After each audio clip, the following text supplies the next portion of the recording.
दोस्तों, जिस तरह हम लोगों की सोच एक जैसी नहीं हो सकती, उसी तरह चीज़ों को देखने और उन्हें समझने का हमारा नज़रिया भी एक जैसा नहीं हो सकता।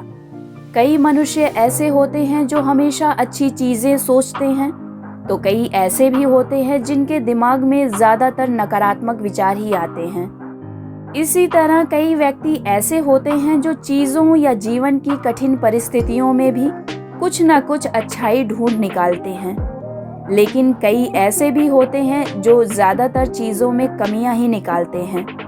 दोनों ही सिचुएशंस में दो अलग अलग तरह की सोच रखने वाले व्यक्ति होते हैं। आज की ये प्रेरणादायक कहानी हमें सिखाएगी कि हम जीवन के प्रति सकारात्मक दृष्टिकोण रखकर जीवन को कैसे सुखमय बना सकते हैं। इसलिए कहानी को अंत तक ज़रूर सुनें और चैनल को सब्सक्राइब करना ना भूलें। अगर वीडियो अच्छी लगे तो लाइक ज़रूर करें। तो चलिए कहानी शुरू करते हैं। दोस्तों, किसी ने क्या खूब कहा है, शाखें हैं तो पत्ते भी आएंगे, ये दिन अगर बुरे हैं तो अच्छे भी आएंगे। ये कहानी एक बूढ़ी औरत की है जो हर समय परेशान और दुखी रहा करती थी। उनकी दो बेटियां थीं और दोनों ही बेटियां शादीशुदा थीं। उनकी बड़ी बेटी की शादी एक अम्ब्रेला मर्चेंट से हुई थी, यानी उसका अपना छाते का बिजनेस था। और वहीं उनकी छोटी बेटी का हस्बैंड नूडल्स बेचने का काम किया करता था। लेकिन समस्या ये थी, जब मौसम अच्छा और तेज धूप रहती तो वो बूढ़ी औरत इस बात से परेशान रहती कि मौसम बहुत अच्छा है और धूप भी तेज है और इस मौसम में कोई छाता नहीं खरीदेगा। जब तक बारिश नहीं होगी तो लोग छाता नहीं खरीदेंगे, और अगर छाता नहीं खरीदेंगे तो मेरी बेटी का बिजनेस नहीं चलेगा, उनकी आमदनी कम हो जाएगी, उन्हें अपने बिजनेस को बंद करना पड़ा तो फिर क्या होगा। यही सब सोच सोचकर वो परेशान और चिंतित रहती थी। यही नहीं, बल्कि जब बारिश का मौसम होता था तब भी वो परेशान हो जाती। तब वो ये सोचने लगती कि मेरी छोटी बेटी की शादी एक नूडल्स विक्रेता से हुई है। मौसम अगर बारिश का ही रहा और धूप नहीं निकली तो वो नूडल्स कैसे सुखाएंगे।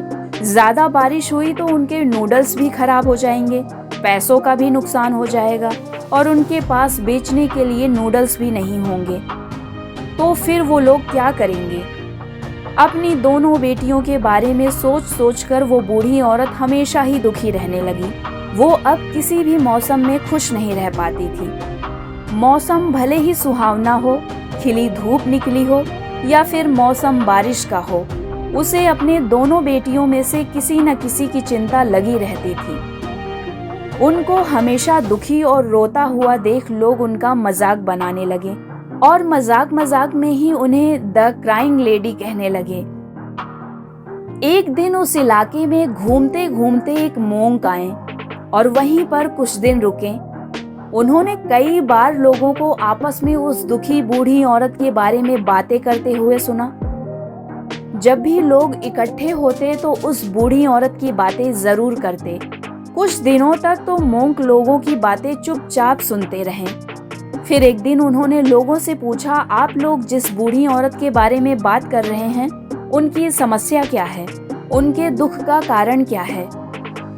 तो लोगों ने कहा, पता नहीं भाई क्या समस्या है, हम तो बस इतना जानते हैं कि वो हमेशा ही दुखी रहती है। लोगों की बातें सुनने के बाद उन्हें लगा कि उन्हें उस बूढ़ी औरत से एक बार जरूर मिलना चाहिए। उसके बारे में और जानने के लिए वो मोंक उससे मिलने उसके घर आए। मोंक ये जानना चाहते थे कि आखिर उस बूढ़ी औरत की समस्या क्या है, वो इतना दुखी क्यों रहती है। जब मोंक उसके घर पहुंचे तो उन्होंने उस बूढ़ी औरत से पूछा कि मैं आपके दुखों का कारण जानने आया हूँ। उनकी बातें सुनने के बाद बूढ़ी औरत ने अपनी सारी समस्या, अपने सारे दुखों का कारण उन मोंक को विस्तार पूर्वक बताया। उस बूढ़ी औरत की बातें सुनने के बाद मोंक मुस्कुराने लगे। उन्होंने पूछा, क्या बस यही समस्या है आपकी?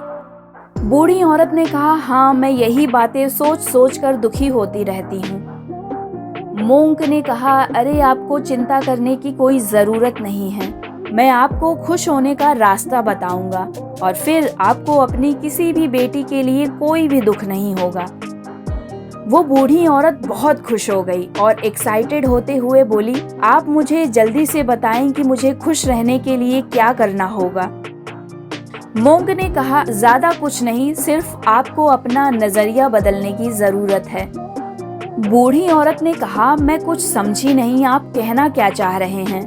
मोंग ने समझाते हुए कहा कि धूप वाले दिनों में आप ये ना सोचो कि आपकी बड़ी बेटी छाते नहीं बेच पाएगी, बल्कि ये सोचें कि तेज धूप में आपकी छोटी बेटी बहुत सारे नूडल्स सुखा सकती है, जिससे उसके पास आने वाले समय के लिए भी बहुत सारे नूडल्स हो जाएंगे, जिससे उसका बिजनेस बहुत अच्छा चलेगा।